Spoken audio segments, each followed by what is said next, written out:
Hey everyone, so we're the Indigo Trio, and we were just playing at a school concert just down the road just now, and we were invited to share a couple songs with you guys here today. So we have two more to play. That was some Danish fiddle music.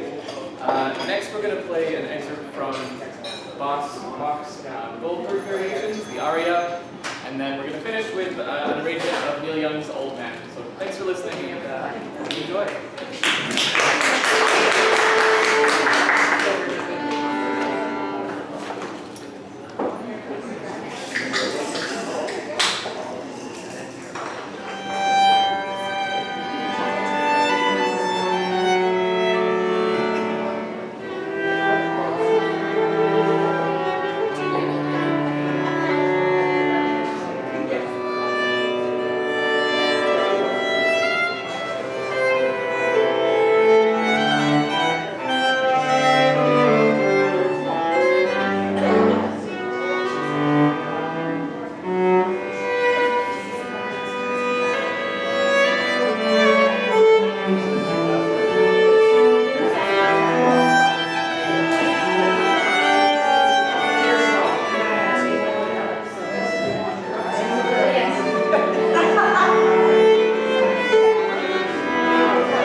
We are here today with Indigo Trio out of Winnipeg, is that right? Yeah, correct. Doing kind of a micro tour of the Westman area schools.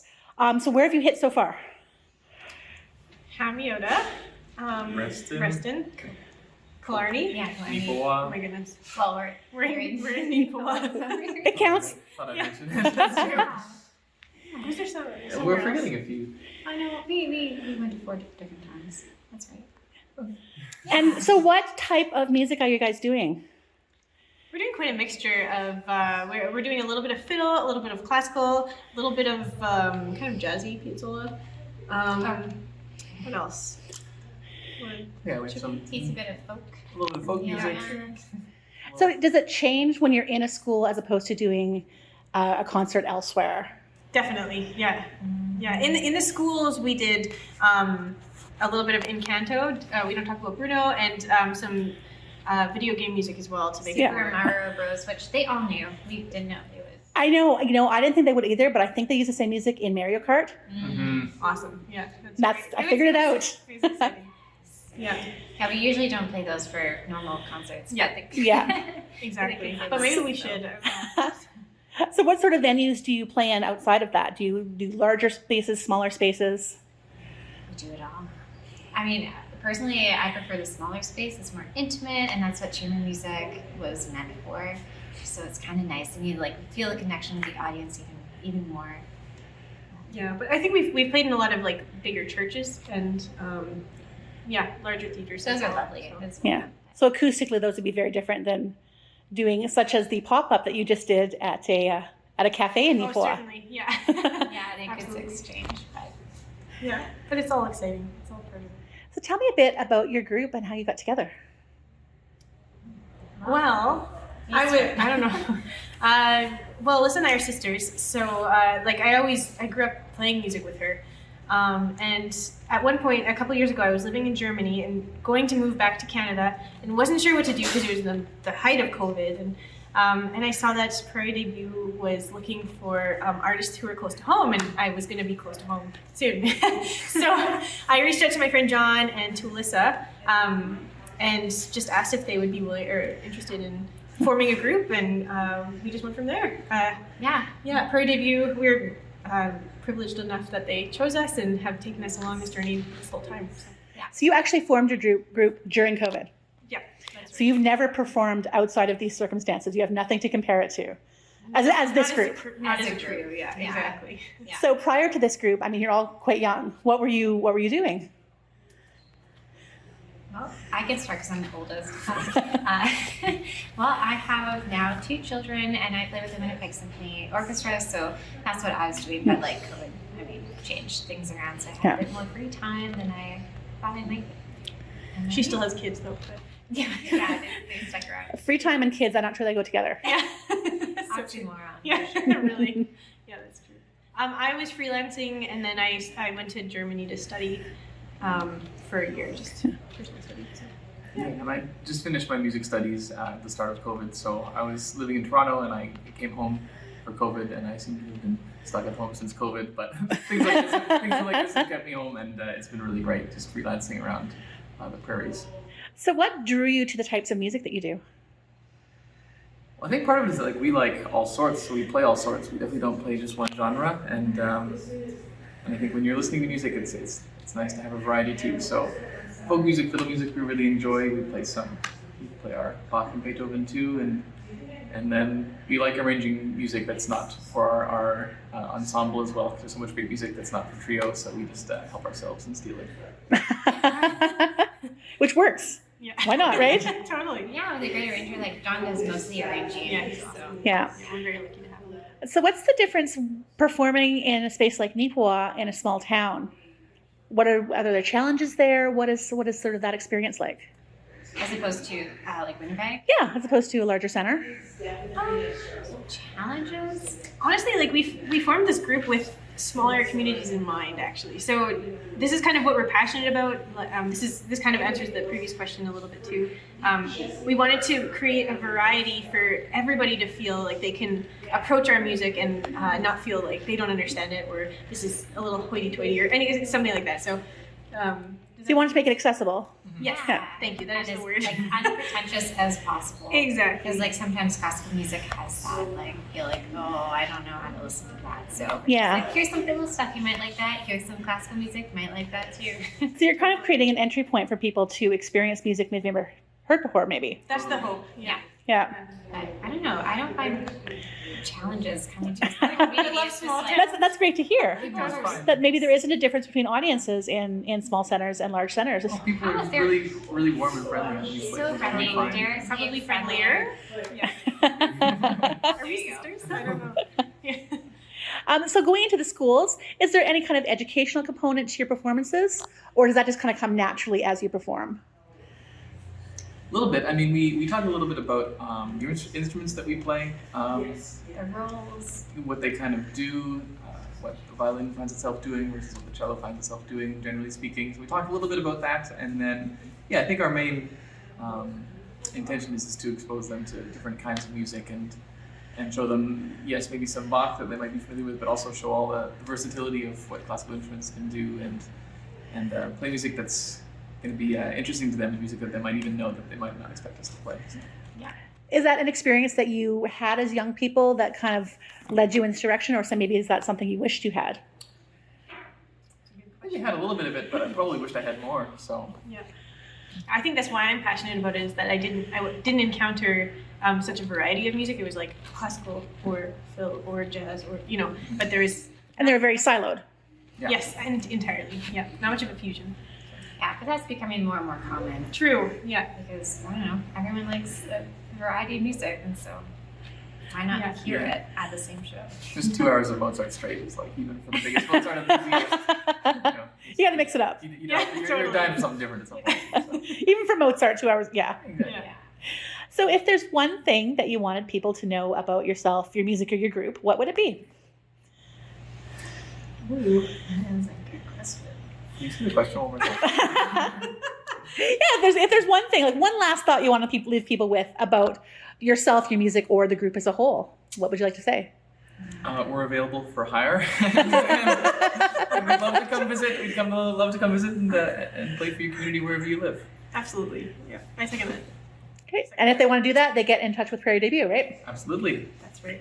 All right. Thank you all so much for your time today. Thanks for. Thank you so having much. us. Next time. Yeah. Take care. And Could you tell us a little bit about your Prairie Debut touring experience? Sure. I'll start. So we had our first tour about a month ago, and we're based in Winnipeg, but we got to travel out to Alberta, and we went to Hi, River. High River, Canmore, and Camrose. And Prairie Debut was amazing because they just deal with all the details that like we would otherwise have to deal with, like contacting, like figuring out the venue, our touring schedule, where we're going to stay. Yeah, presenters and all that. And so they just like, it almost felt like they laid out the red carpet and we just like walked along and just, we came and we played and it was beautiful. And all the presenters were wonderful. The audiences were warm. It was just, yeah, I don't know, it was lovely. Such a treat. Absolutely. Yeah, I would just say like Prairie Debut helped us come along and get to go gave us the opportunity to go play places that we wouldn't have found out about on our own and make connections for us that we wouldn't have made before. So it's been great to be able to go explore places through Prairie Debut because we weren't about to find our way here on our own. So great. Yeah. Thank you. And then, Thank you. should we talk about the school tour too? Sure. And then we just completed our school tour and we went, we talked a little bit about where we went before, but we went to Aria, Reston, Killarney, and Neepawa, and all the kids are fantastic. We just love playing for these kids who are so full of energy and life and potential, and I may not have seen a string trio before, because I know, like, growing up, I never saw a string trio come to my school, like maybe an orchestra, which is super cool. Yeah, And I hear that the kids actually like jumped in and sang along with you when they recognized a song, Yeah, that's which I think is amazing, making that connection between the popular music they saw in a movie and what they're seeing performed in front of them. yeah, and we love seeing kids like react to what they're hearing and not feel like they have to sit still and be as quiet as possible. But because music doesn't make you want to do that, so it's good to react in how you want to react. And yeah, they didn't hesitate to sing along with the stuff they knew. absolutely. Great, thank you. So we are here at Hazel M. Kellington School, where they had a visit from the Indigo Trio yesterday. How did that go? It went great. That was our first actual gathering performance since COVID, so it was a wonderful experience. The kids were super excited, and Indigo Trio was awesome. So first since COVID, first in a couple of years is what you're saying. Yeah, here. like 3 years. So it was, and actually it worked out. We were able to have them do 2 performances. So half the school were at one and the other half at the other. So we didn't have to pack all the kids in at one time. So that was a nice way to kind of start with only half the kids at each performance. So how did you connect up with the group? Actually, through Yvonne Sisley at Arts Forward. She was the one that contacted us and said that she had been in contact with the manager, or like Poirier, who's, I'm not sure what the organization it is. Prairie Debut. Prairie Debut. So Yeah. she represents a bunch of different artists. And so Yvonne kind of passed our information along, and then we sort of started corresponding and were able to connect on a date. So. Wonderful. Now I saw a small clip of when they were in the school, when the kids were singing along. Yes. What kind of response are you receiving from the kids to this? And it is basically, classical music. These are string instruments. For sure. But having said that, like, they know their audience. And so they had played the theme from Mario Brothers, like earlier in the performance. Yep. And then at the end, they didn't tell the kids what the name of the song was, but they gave them permission to sing along if they knew the words. And so they started playing, and very few adults were familiar with this song, and all of a sudden the whole audience started singing, like they all knew the words. And so it was pretty special. The kids just were so excited. Yeah, and it turns out it's a song from one of the new Disney movies. Yeah. And so From Encanto. it was awesome. The kids were super excited, and even though it's classical music, it was something that they were familiar with. Yeah. So it really they did a nice job of meshing classical music with contemporary. Create that bridge for the kids For to make sure. it accessible. Yeah, they were wonderful. So is there anything else on the horizon? I know we're just kind of coming to the end of the school year, but going into next year, you're looking for more events like this again? Well, actually, next week we have Al Simmons stopping by through the Manitoba Opera. Oh, really? Manitoba Opera Company, or I'm not sure what the organization is called, and he's going to be doing 2 performances of The Barber of Seville, like shortened. Shortened, Yes, I would but assume. it's through the Manitoba Opera Association or whatever, and so we're excited to have Al Simmons coming in next Friday, and another chance for the kids to experience some live performances. That's great. Thank you so much for your time today. My pleasure. Anytime.